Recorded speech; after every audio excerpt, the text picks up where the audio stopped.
doutor Carlos. Sim. Olá, boa tarde a todos, boa tarde a todas. Mais uma sala de debates da Comissão de Direito Internacional, da Ordem dos Advogados do Brasil, Seção Rio de Janeiro. Eu sou o Carlos Nicodemos, com muita alegria e muita satisfação, recebemos aqui mais um convidado, e ao longo de 3 anos, muitos convidados passaram no âmbito nacional, internacional, com temas que realmente impactam a sociedade e o universo de uma maneira geral, e, na medida do possível, a gente vai construindo uma ótima agenda que contribui para a área de advocacia nesse diálogo com a sociedade. Hoje nós temos aqui o Elvio Costa, doutor Elvio Costa, que é uma referência nesse tema dos Objetivos de Desenvolvimento Sustentável da ONU. O Elvio Costa é jurista, é diretor da faculdade e também do Instituto Cooperar Brasil Transformação Social. O Elvio vai trazer para a gente uma visão sobre o ODS e o desenvolvimento regional, a importância dessa agenda integradora em nível internacional e nacional. Boa tarde, Elvio, tudo bem? Seja bem-vindo. Doutor Carlos, uma boa tarde. Que para mim é um prazer, é um privilégio estar aqui convosco, participando dessa conversa, desse colóquio, né? A gente ter a oportunidade de trazer luz a esse tema tão caro, tão importante, tão relevante nos dias atuais. Que bom, Elvio. Eu pediria um pouquinho que você falasse sobre os seus projetos, né? A Faculdade Faces, como é que os projetos que ela tem pensado, desenvolvidos, especialmente para a região do Rio de Janeiro, e também o Instituto Cooperar, e como é que ele vai se conectando e você vai desenvolvendo os ODS, né, que a ONU estabeleceu como um desafio para todos nós. Maravilha. Doutor Carlos, o ser humano tem uma ânsia, um desejo que é inato, né, a todos nós, né? Justiça. Todos queremos justiça, cada um na sua proporção, cada um na sua forma, cada um em sua concepção de justiça. Mas eu acho que nós não teremos justiça habitando em nós quando nós esquecemos que, pela manhã, centenas de milhares de irmãos nossos, semelhantes nossos, acordaram e não tiveram o que comer, não tiveram um cafezinho preto para poder tomar. A ONU ela nos dá conta que, no ano de 2018, aproximadamente 800 milhões de indivíduos no mundo inteiro acordaram, vamos lá, 800 milhões, quase 1 bilhão de habitantes no mundo, de pessoas, irmãos nossos, independente de gênero, credo, cor, irmãos nossos, pertencentes, seres humanos como nós, e acordaram e não tiveram o que comer. E pior, não tiveram o que comer e deveriam dar de comer a alguém. Lembra até a música do Djavan, sabe lá o que é não ter e ter que ter para dar. Então, essas pessoas acordaram com fome e com pessoas que dependiam dela também com fome. Então, elas não tinham nem o que comer, nem o que dar para comer. É um cenário lamentável, deplorável. Então, eu digo assim, que justiça habita em mim ou que injustiça habita nos outros quando eu esqueço que isso acontece?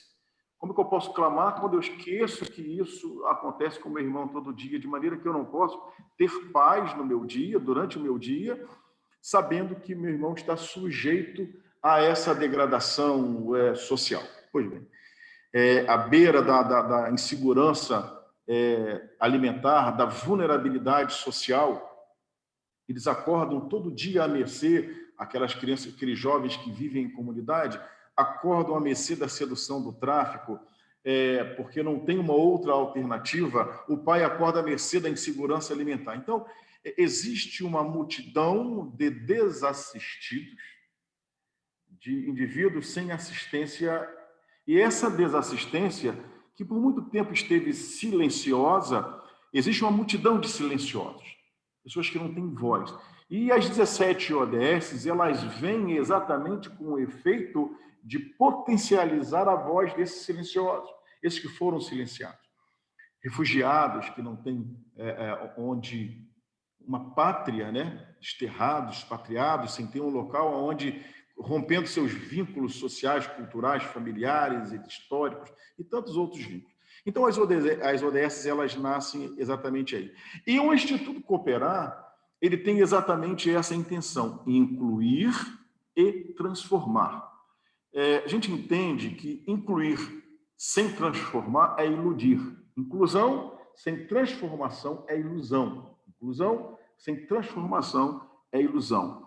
Quando eu trago alguém, eu incluo alguém na zona de segurança alimentar, na dignidade, na cidadania, no emprego, eu tenho que incluí-lo e transformá-lo para que ele possa ser um cidadão capaz de, uma vez incluso, eu entrei agora para a economia formal, estou incluído, eu sou um sujeito de direito, muito embora já eu era antes, mas eu era silenciado, mas agora eu tenho direito. E eu tenho agora a condição de quê? Não mais depender da política de assistência pública, e agora eu também incluo e transformo pessoas. Então, você traz a sociedade como um todo para dentro disso. E a forma de resolver essas questões é transformando todos os meios de produção, comércio, serviço, indústria, em agentes fomentadores dessa inclusão via as 17 ODS. Dentre todas as ODS, a primeira e a segunda é a erradicar a fome e a pobreza, toda forma de fome e pobreza, ela mexe, sabe, muito comigo. Ela tem... A fome é uma coisa muito complexa, né? Fome zero. Erradicação de pobreza e fome zero. O alimentar é a coisa mais elementar, e não à toa a ONU, a gente sabe que as 17 ODS elas nascem em 2012, por ocasião da reunião daqui no Rio de Janeiro, do desenvolvimento sustentável, na reunião da ONU. Verdade. Antes, eu inclusive, tive na ECO 92, long time ago. Estive também. Estive lá também, no Aterro do Flamengo. No Aterro do Flamengo. Você sabe que, olha, só para a gente relaxar, isso é uma live, sim, claro. Tem jovens ouvindo, vou contar uma peripécia a mim. Você sabe que eu arranjei uma namorada lá, eu não falava uma vírgula de inglês, eu consegui arranjar uma namorada que falava inglês, eu não falava nada, não falava português, e era uma ativista assim como as ODS têm questões que são universais, né? Então... Se eu estava ali e ela estava ali também, tínhamos uma causa comum. Bom, se temos uma causa comum, e ela veio, tinha uma afinidade. Ela fazia parte do Greenpeace e foi muito engraçado, foi muito marcante. Eu estava ali já, desde aquela época ali, tinha um outro foco, mas ali já começava-se a pensar nessa necessidade. O que eu vejo de importante é que as 17 ODS, dentro de cada ODS, você tem objetivos dentro dela. Você tem os objetivos gerais, os grandes, genéricos, e os objetivos específicos. E a gente repara que, na verdade, depende mais de nós. Eu acho que se cada um entender esses 17 objetivos como política pública, como forma de vida, como ética, nós conseguimos dar um passo muito além. E para te devolver a palavra... Olha, eu tenho uma questão aqui que queria te encaminhar, porque você suscita muito bem uma questão que é elementar, né? Que é a questão da eliminação, da erradicação da pobreza, a questão da fome. Essa é uma questão sensível, né? É o primeiro passo. E aí, quando você menciona os objetivos 1 e 2, e o 1 é a erradicação da pobreza, e o 2, fome zero e agricultura sustentável. Então, já que você tocou no objetivo 2, queria que você falasse um pouco sobre a importância da agricultura sustentável. O que seria isso? Esse sustentável está colocado em que perspectiva? Você poderia trazer isso para a gente a título de reflexão? Bom, o que acontece? A sustentabilidade, inclusive hoje, um dos maiores projetos de agricultura sustentável hoje está sob a égide, sob a gestão do Instituto Cooperar. Chama-se Projeto IVA, Inclusão que Vem das Águas. Quando você traz a fome zero dentro de uma perspectiva de agricultura sustentável, A gente vai um pouquinho atrás, eu vou lembrar do Laudato Si, que é uma encíclica, é uma carta papal. O Papa Francisco escreve, ele fala sobre a casa comum. Ele diz o seguinte, que a Terra, o planeta Terra, ele é do muçulmano, ele é do católico, mas ele é também daquele que não crê em nada disso. A casa ele é comum, a casa é de todos, e todos têm direito de, nessa casa, manifestarem as suas opiniões, e eu comungo da mesma opinião deles. O único direito que nós não temos nessa casa é de destruí-la. Nós não temos o direito de destruí-la, até porque ela nos acolhe, ela cuida de nós. E quando nós vamos para a estrutura da sustentabilidade, é que essa casa comum ela é explorada na sua perspectiva de produção de alimentos, ou seja, uma agricultura sustentável, sim, sem agredir aquilo que já pré-existia, o ecossistema pré-estabelecido. Então, eu insiro uma nova cadeia produtiva. No nosso caso específico, vamos ao projeto IVA, que é uma cadeia produtiva agrícola-pesqueira, e nós a inserimos de maneira que eu tenha o start, o nihilo. Eu, a partir do momento zero, eu começo ela, mas eu impacto quase nada a estrutura do meio ambiente. Um exemplo do nosso projeto, a pegada hídrica, que é um dos fatores de classificação, de sustentabilidade do projeto. Num tanque que nós criamos o peixe, nós perdemos um copo de água por dia. Um copo de água por dia. Em contrapartida, um boi deve beber 5, 6 litros de água por dia. Olha a compensação. E eu produzo a mesma coisa no tanque. Em um tanque que perde um copo de água por dia. Esse é um conceito de sustentabilidade. Porque ele mantém-se, mantém outros e não destrói aquela estrutura ecológica e ambiental pré-existente. Ela é capaz de sobreviver... Como se... Por favor. Não, desculpa te cortar, porque realmente é muito interessante, porque você aponta um caminho que é o inverso do que vivemos hoje, né? Porque a ideia que se tem é uma ideia predatória, né? Ou seja, de substituir, ou seja, de não potencializar, né? E aí é muito interessante essa ideia da agricultura sustentável, né? E aí, perdão, te cortei, quebrei teu raciocínio. O curioso é assim, existe um estudo da FAO, eu estive na FAO no ano de 2019, eu estive com a doutora, seríamos atendidos pela doutora Maria Helena Chemedo, depois fomos atendidos aqui no Brasil, na FAO Brasil, pelo Gustavo Chianca, também, que nós temos representante da FAO Brasil, eu acho que ele o nome que se dá é vice-representante ou sub-representante, ou seja, alguém que está abaixo do representante, e nos recebeu lá e nós falávamos sobre essa questão específica sobre a sustentabilidade. E a FAO ela publicou um estudo que dá conta de que há poucos anos a atividade de pesca, de captura, ela vai diminuir e a pesca e a produção de peixe em cativeiro vai aumentar. Isso é lógico. Por quê? Porque a pesca não é sustentável. Os pescadores não observam o defeso. Existe pirataria. O atum, por exemplo, sofre isso constantemente. Eu estou dando um exemplo aquícola-pesqueiro, mas toda a cadeia do agrobusiness sofre com essa questão da sustentabilidade. Toda ela. Inclusive, o projeto IVA, doutor Carlos, é a minha tese de doutoramento na Universidade de Évora.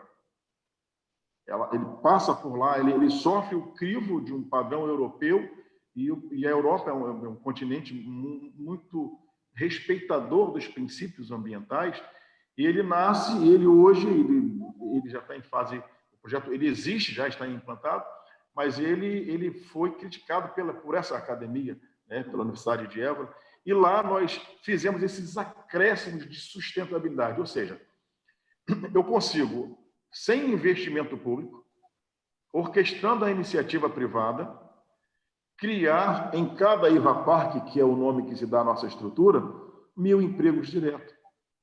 Então, olha a segurança alimentar chegando.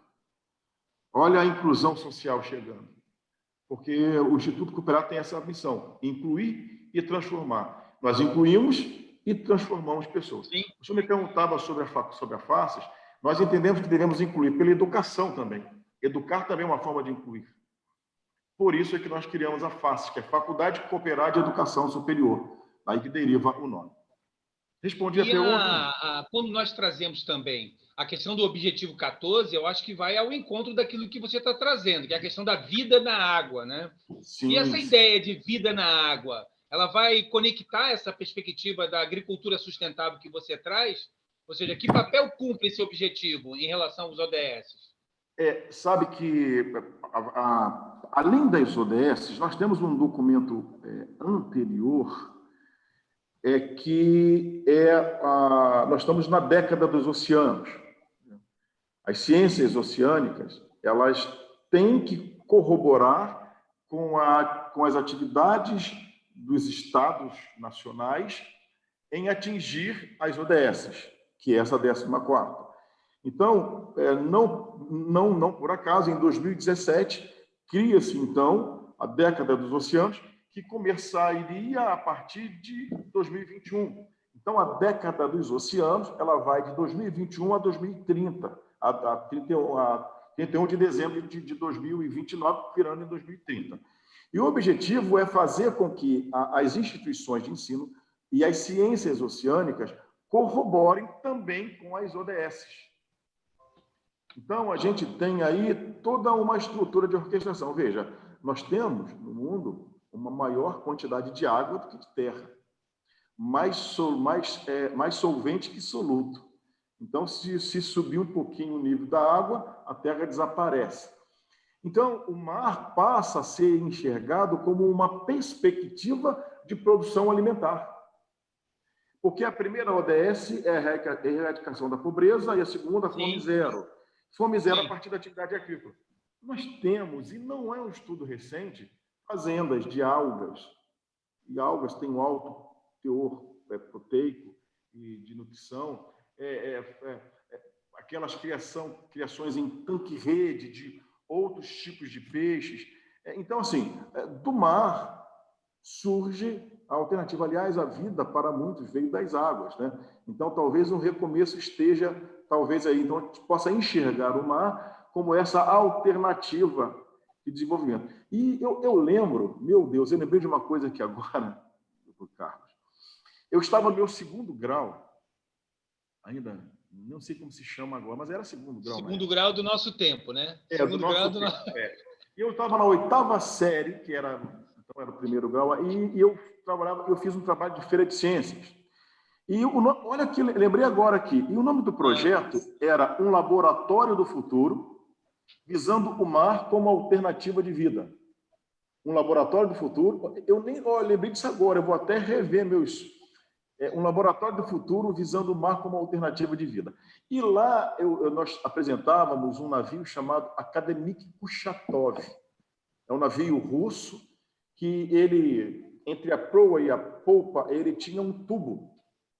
E esse navio, ele vai na vertical, na horizontal, e em determinado ponto do oceano ele fica vertical, de maneira que a parte de baixo é um laboratório que pesquisa ali as vidas marinhas. E o objetivo era justamente buscar no mar uma alternativa de vida. Eu vou até revisar meus baús e ver se eu encontro. Mas o mar, o homem conhece mais a Lua do que o Oceano Índico. Tá? O homem conhece mais a Lua do que o Oceano Índico. Impressionante. Nós conhecemos muito pouco. Então, à medida que o oceano passa a ser, então, homenageado em uma década inteira, as ciências oceânicas agora estarão ao serviço dessa busca do oceano como alternativa de vida. E é por isso que comunica com essa 14ª ODS, nesse sentido. Tá. E essa é a ideia da vida na água. E aí queria trazer, fenomenal essa informação, eu não sabia, a década dos oceanos, de 2020 a 2030. Realmente são documentos internacionais que a gente tem que se apropriar e trazer para o nosso cotidiano. Mas eu quero enfrentar essa discussão com você sobre a apropriação e a incorporação das ODS na nossa agenda nacional. Mas, antes disso, queria explorar um pouquinho mais a questão das ODS, né? Estou com elas aqui do meu lado, né? Sobre aquilo que se denomina energia limpa e acessível, né? Que é o objetivo número 7. Imagino eu que, quando se cuida da água, isso desemboca, vamos dizer assim, literalmente falando, nessa questão da energia. E queria que você trouxesse uma reflexão sobre essa conexão dos objetivos, pegando esse tema da energia. E aí eu pergunto, viu, Elcio, assim, na medida em que nós estamos vivendo aí a toda hora, né, um emparedamento ou as ameaças de que vamos viver um apagão, né? Um apagão. E aí, naturalmente, você, um jurista, né, uma pessoa que domina esse tema, nessa questão da energia limpa e acessível, eu queria muito a sua opinião. Né? Como é que a gente traz isso para a nossa realidade em termos de política pública? A sétima ODS, aliás, a sétima perfeição, né? Apesar de ser a primeira e a segunda a que mais me move, mas a sétima ela fala de garantir acesso. Quando a gente pensa na ODS, a gente pensa no seguinte: um instrumento ele é um vocalizador, ele aumenta aqueles antigos megafones que você falava, ele é isso, ele traz aquilo que é o anseio da sociedade. E o acesso à energia barata, uma energia acessível, barata, sustentável, é uma meta, é um objetivo, e dentro desse objetivo você tem as várias metas. Eu vou dar um exemplo de conexão com a prática, e para depois a gente trazer para o cenário nacional. O IVA Parque, que é esse nosso parque, até eu convido aqueles que estão nos acompanhando na live, conhecer o nosso site, é cooperarbrasil.org. Cooperarbrasil.org. Você vai ali na aba Cooperar em Ação, terá ali IVA Parque. E ali apresenta como nós desenvolvemos essa questão. E no nosso parque aquícola, nós usamos energia solar. É uma energia sustentável, porque o sol não precisa de tomada. Ele está lá e ele gera energia. E quando nós falamos de... Vamos aqui ao norte do país. Vamos ao norte do país. Tá. Né? Vamos ao Amapá, por exemplo. O Amapá é uma ilha, você só tem acesso, você entra só por um local, por uma área. Houve lá aquele apagão, agora, acho que foi no início, agora na metade do ano, teve um apagão terrível, numa hora difícil de pandemia, e se eles lá tivessem um acesso a uma outra forma de energia, que não a energia do grid, certamente eles não teriam aquele problema. Mas no Brasil não existe ainda políticas públicas de fomento a essa troca de matriz energética. Seria energia eólica, seria energia solar. São outras formas de energia que agridem zero o meio ambiente. Zero. Aí você ainda tem que usar país como, por exemplo, você vai pegar a China, não me cabe aqui decidir estratégia de pensamento de política nacional, mas países como os Estados Unidos, com matriz energética ainda à base de carvão. É um paradoxo. Sim, o carvão gera muito emprego na sua extração.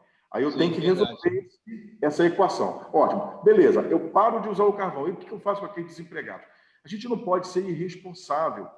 Eu sou consciente, mas não irresponsável. Então, mas a impressão que eu tenho é que falta aos atores, aos agentes públicos, um enfrentamento disso.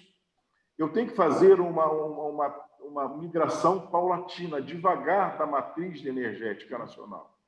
Porque eu não teria tido esse episódio no Amapá se eu tivesse lá uma forma de produzir energia. Veja, você está falando no trópico, lá nos trópicos, o sol incide quase que o dia inteiro.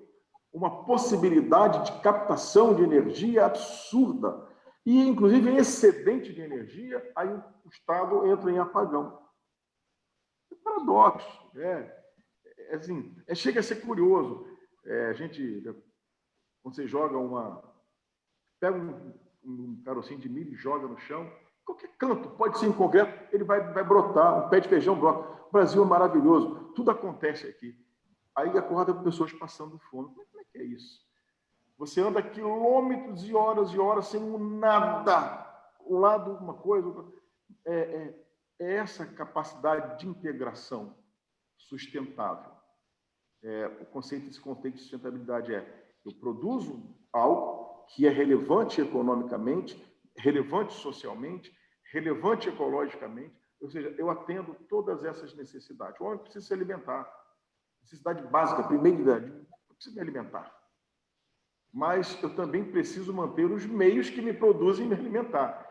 Então, assim, em relação à ODS, da 7ª ODS, basicamente esse acesso, é permitir que os estados nacionais nas suas proporções, municípios, e chegando no município, a sociedade civil e os indivíduos, de uma forma geral, tenham acesso não somente à matriz energética fluvial, que é aquela através de hidrelétrica, tem essas outras formas de acesso a essas energias também. Aí você tocou num tema que é um tema hoje sensível e que mundialmente se discute, até em razão de determinados posicionamentos do governo, do Estado brasileiro, que é o tema do clima, né? A questão do clima.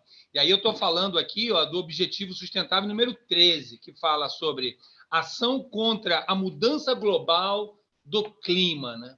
Como é que a gente conecta esse desafio em relação à reserva natural que nós temos e como isso afeta nessa questão global em relação ao clima, né? E aí falo da Amazônia, falo dos nossos campos verdes, você mencionou o norte, o Amapá, eu vou também aí pegando carona e expandindo para a Amazônia, a preservação dela, e como é que a gente pode pensar nesse objetivo, naquela perspectiva do objetivo anterior que nós falamos sobre o desenvolvimento sustentável quanto à agricultura sustentável, ou seja, uma mudança de clima com uma agricultura sustentável, que é o objetivo 13 com 2. Queria ter o pensamento sobre isso. Eu não posso começar a comentar sem fazer a menção que a Agenda 2030 ela nasce em 2012, por ocasião da conferência aqui no Rio de Janeiro sobre o clima. E daí seria sobre o desenvolvimento sustentável. Mais à frente, em 2015, você tem a conferência sobre o clima. Mas quando você, em 12, fala sobre a questão da sustentabilidade, naturalmente, em 15, você vai tratar da questão do meio ambiente. Todos esses fatores, a questão ambiental é a que mais apavora. Sabe por quê? Porque nós não temos controle nenhum sobre essas mudanças climáticas, a partir do momento que elas iniciam. Nós temos controle em evitar que elas aconteçam, dentro da proporção que é dada a nós. Desmatamento. Aí você começa a falar de um problema nacional. O Brasil é um país com vocação para o agronegócio, isso é indubitável. Isso não se discute. A nossa vocação para o agro ela é poderosíssima. E o agro no Brasil é muito pujante, é muito, muito poderoso. A gente vê aí a participação do agronegócio no PIB. Mas eu não posso prescindir de uma premissa que sem a questão ambiental eu também não consigo sobreviver. Então, qual é o objeto jurídico mais precioso nesse momento? Agora, vamos tentar entrar na teoria dos consensos. O que é mais, né? Quando a gente estuda hermenêutica jurídica, você vai... qual o valor que pesa mais? A vida, e para a vida eu dependo do alimento, eu dependo da atividade econômica para ter meu salário, para manter a minha vida. Mas, em compensação, para eu ter o alimento e para ter o meu salário, eu preciso do meio ambiente. Quem está vindo primeiro aí numa escala de prioridade?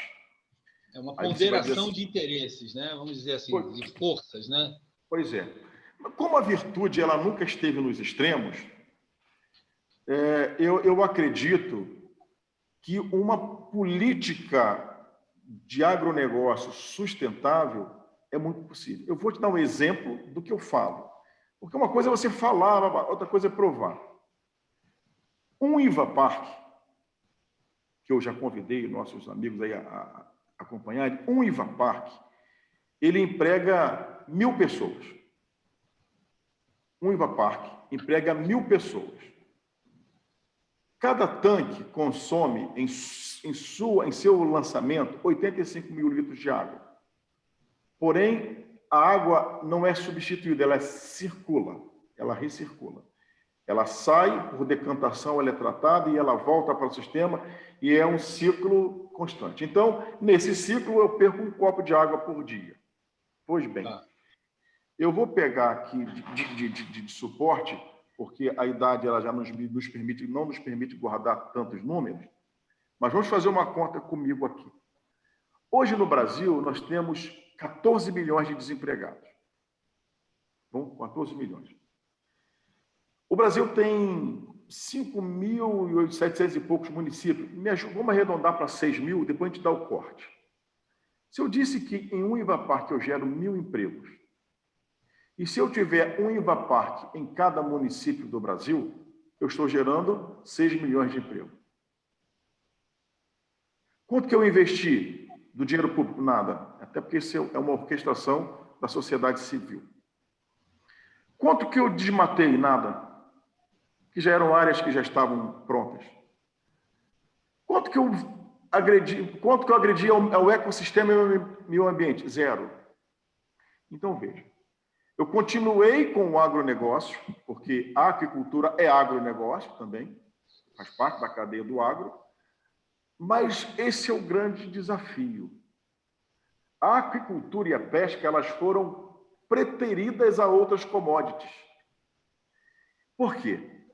A soja, ela é mais... Até o processo é belíssimo, né? Você vê aquele campo de soja, todos aqueles tratores bonitos, mas quantas pessoas vêm emprego? Ela foi preterida a soja, foi preterida a pecuária.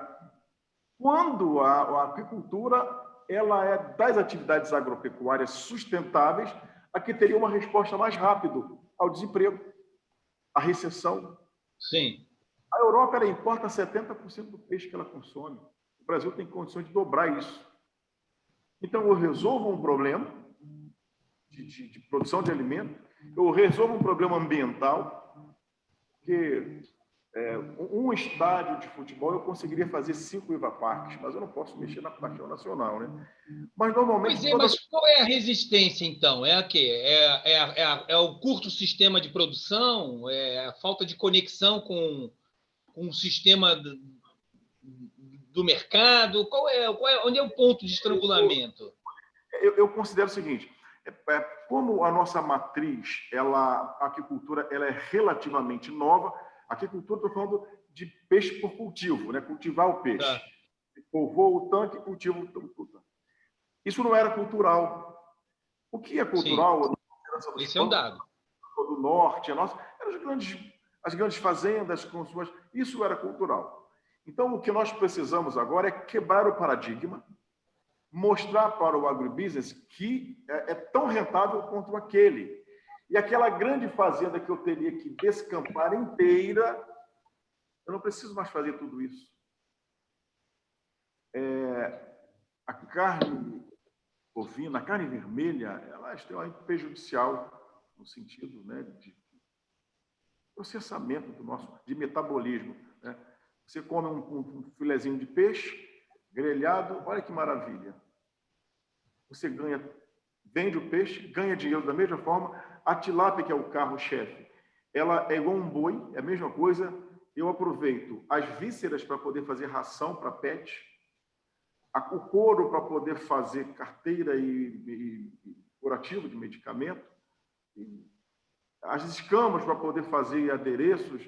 Eu aproveito tudo, não joga nada fora. As fezes que é o excedente, nós colocamos, ela serve vai para um biodigestor que produz gás. Então, veja como a gente está respeitando o meio ambiente, não está desmatando, mantém a população onde está, não vai ter o êxodo rural, você mitiga muitos efeitos, muitos riscos, através de uma ação de mudança de perspectiva.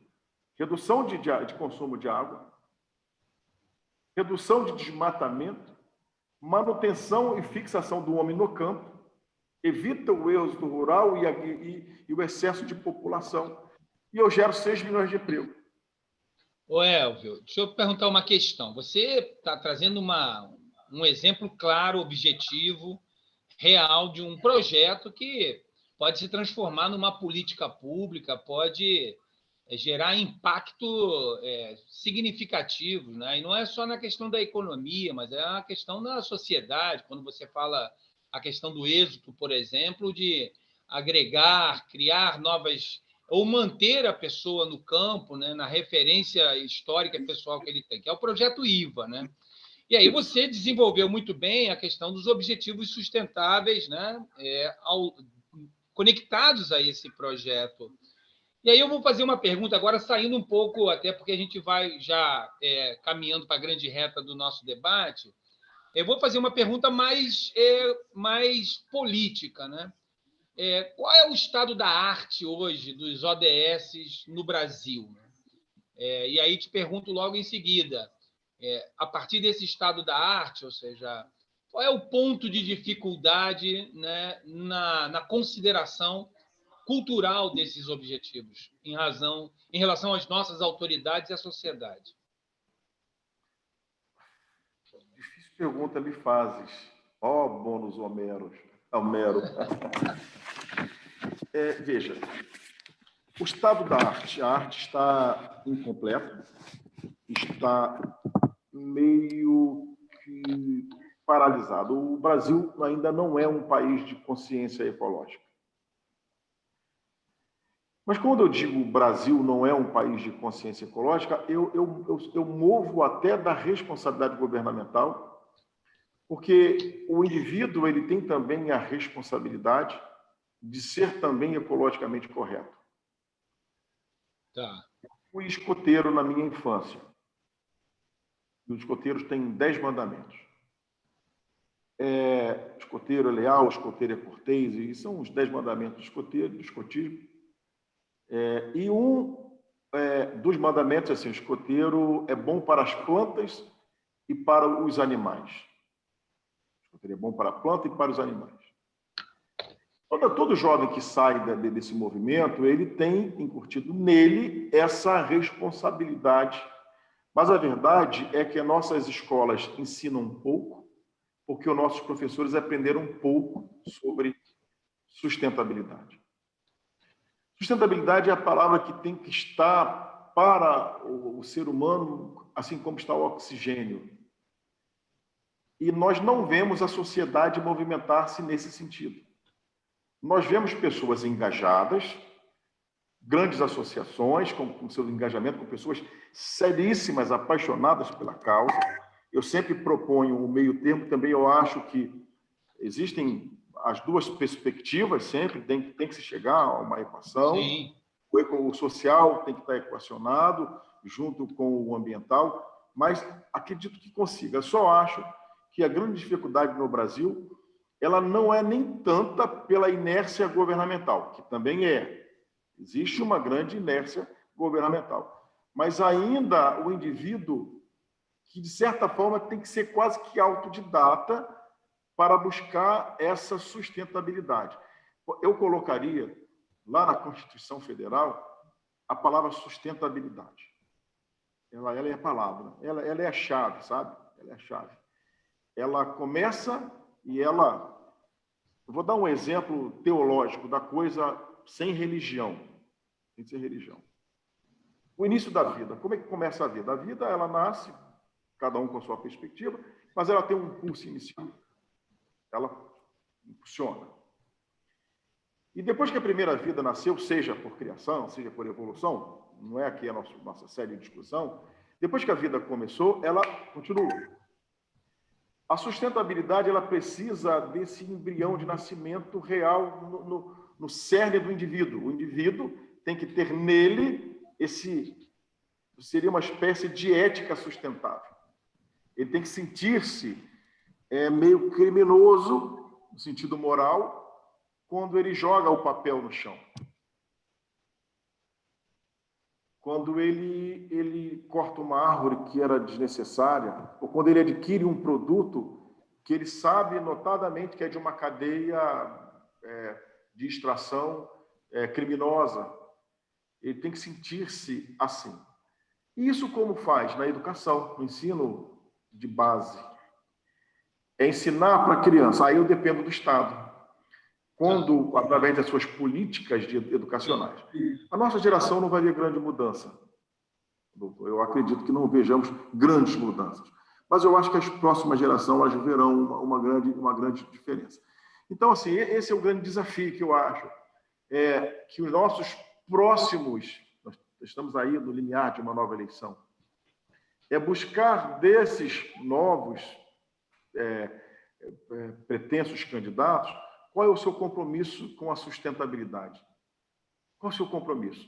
O que você entende desse ponto aqui? E se ele não cumprir aquele objetivo, não voltar novamente. Então, na verdade, o poder ele está conosco de proporcionar essa grande mudança. Fazer com que ele coloque na sua pauta a sustentabilidade. Pois é, eu acho que a questão é essa, né? Dos dois lados. Do lado daquele que nos governam, levar em consideração não só esses 17 objetivos que foi conclamado mundialmente, mas também a questão que você traz como elemento, como fio condutor, que é a questão da sustentabilidade, né? Eu acho que essa questão impõe um equilíbrio, uma nova percepção da nossa condição social.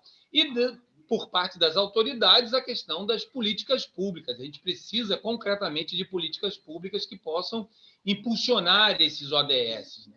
E aí, é claro, eu imagino que a sociedade civil, projetos como o seu, cumprem aí um papel estratégico de monitoramento e exigibilidade, né, do cumprimento desses objetivos. Porque ele não pode ficar só no plano de uma carta de ideias, né, ou de uma carta, não. A gente tem que ter metas concretas e objetivas, né? E existe uma frase, acho que foi de um ganhador do Prêmio Nobel de Tecnologia, em algum momento, que ele disse assim: não existe mundo, o que existe é o local onde nós vivemos. E aí eu queria que você falasse sobre isso, né? O município, a cidade e a importância dessa referência da cidade para os objetivos de desenvolvimento sustentáveis que nós temos até 2030. Olha, eu confesso que essa frase vai entrar agora para o meu arcabouço Não conhecia, mas eu concordo com ela. Porque é a partir de onde estamos que nós revolucionamos o mundo. Sim. A Igreja Católica ela tem uma tradição que é aquela missa Urbi et Orbi, da cidade para o mundo. Urbi et Orbi. É verdade. E a partir do momento em que da cidade o Papa fala ao mundo, não é discurso religioso aqui, é só perspectiva. E o município é que hoje precisa ser fomentado, porque a educação de base ela se dá no município. A responsabilidade por essa educação ela se dá no município. A conscientização política ela tem que ser feita no município, no lugar onde vivemos, não é no mundo. O mundo está lá. O que eu faço aqui impacta lá, e o que eles fazem lá impacta aqui. Mas para mudar lá, eu preciso mudar aqui primeiro. Né? Para eu mudar o grande gênero, eu tenho que mudar a espécie primeiro, começar aqui por baixo.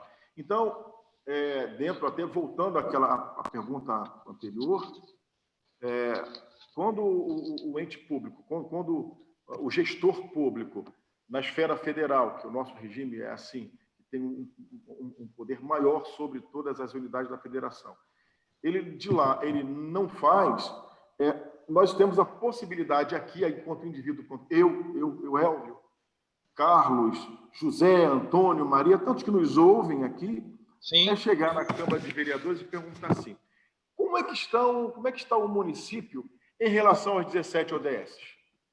Aí o vereador vai dizer, um vai dizer assim: estamos bem, maravilha, vai saber o que é ODS. É lamentável, eu acho lindo, é um documento belíssimo, as ODS. Assim, não tem cor, não tem credo, é um movimento, é um instrumento humano, no sentido humano, inclusivo, tolerante, longânimo, que nós conseguimos com ele até ter ânimo alongado para não sofrer tanto e resignar um pouco e saber que nós não veremos, aí eu vou resignar, mas eu sei que meu filho, meu neto, então é para ele agora que eu luto.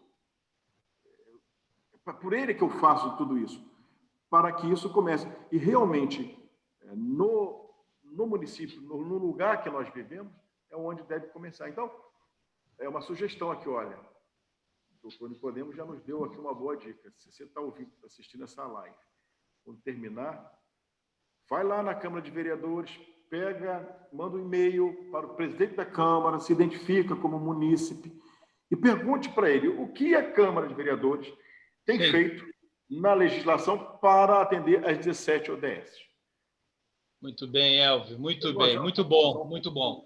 Aprendi muito. Vamos encerrando aqui. Queria que você agora, em suas considerações finais, até disponibilizasse aí o e-mail ou mesmo o site do Projeto IVA para quem quiser conhecer, quem quiser se inteirar sobre esse trabalho. Então, deixo aí à sua disposição para suas considerações finais.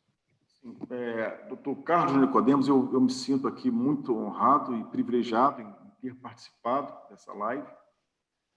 Eu acho que cada um tem que fazer a sua parte, né?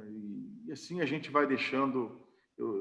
Robert Stempson Smith Baden-Powell, fundador do escotismo, ele diz assim: vamos deixar esse mundo um pouquinho melhor, né, do que o encontramos. A minha missão é essa: deixar esse mundo melhor, não deixá-lo como está, deixá-lo melhor. E falar em sustentabilidade, não à toa o meu doutoramento que eu me referi em Évora é em agronegócios e sustentabilidade, é justamente nessa área específica. Eu gostaria de convidar aqueles que quiserem conhecer um pouquinho mais sobre o nosso trabalho, @professor Elvio Costa é o nosso Instagram.